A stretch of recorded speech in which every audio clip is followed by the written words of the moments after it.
Did you know that rapid antigen tests are far faster and more effective than PCR in opening up our society and getting back towards normal?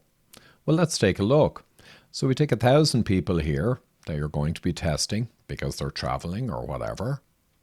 And let's say there's the standard enough 3 or 4% rate of people who are maybe infectious. So 960 are okay, and you've got 40 of these people. Let's put them up here. Now, around half of these from PCR, rough and tough, are going to be non-infectious. Dead viral fragments, very low levels of virus, no viral load worth talking about. So they're in here. And it's because we use the PCR, which finds all of those things. It finds the people who are truly infectious, and it finds a huge amount of people who are not infectious at all. Maybe they were infected 6 weeks ago. That's a problem. So we can take these people out, obviously, and we'll put them in here with the OK. So now we have 980 OK people and a small number of around 20 who are potentially infectious. Luckily, there's a rapid antigen test, which is only a few dollars, very fast result, and it tends to more only catch the people who are truly infectious. So let's look closer. We look over a period of a few days here with an infectious person, and these are relatively rare, maybe 1 in 30, 1 in 50 in many European populations. We look at PCR, we look at rapid antigen. The PCR is maybe $140 or $50. Person gets a test, and you get a long wait of 2 or 3 days. And the person can't travel or can't do stuff. And then you get a result. And you find the infectious person with a high degree of surety, maybe 99+%. Let's look at the antigen in contrast. It's $5, and in 20 minutes you get a result. You find out the person's infectious, with a lower degree of surety on this.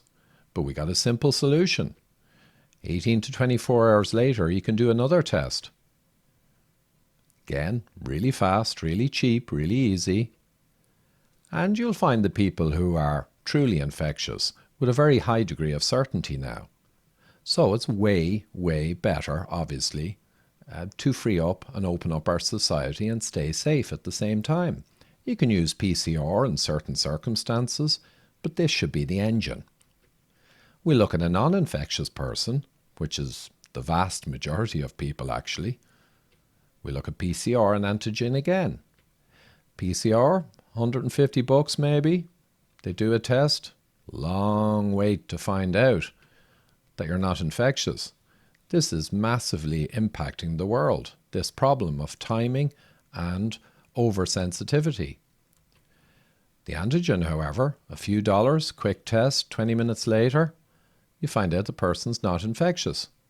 And you can always, 18 to 24 hours later, do a second test for surety and find out with more certainty. So this is the way you would open up society. This is a population useful type testing regime. Right? This is more laboratory, the PCR, and oversensitive. So you could use antigen to open up healthcare, nursing and care home staff, travel for staff and travellers.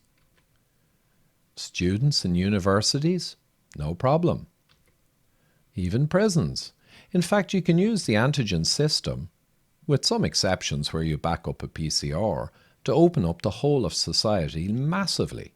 Can you imagine the difference that would make to population health, mental health, well-being, and everything else? It would be incredible. So we need to ask the question why this system is not being rapidly deployed all over the world.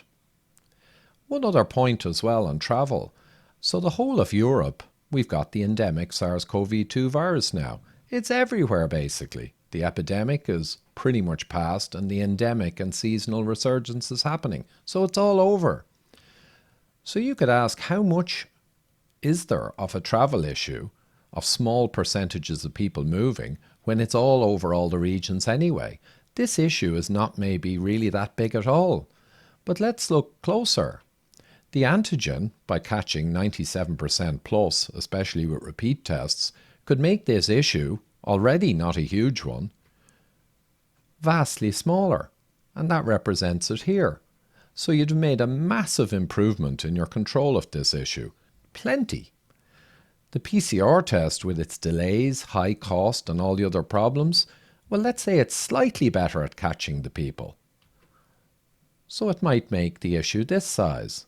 Now you can't see the difference there, but there is one. I made them slightly different, but that represents the difference in efficacy.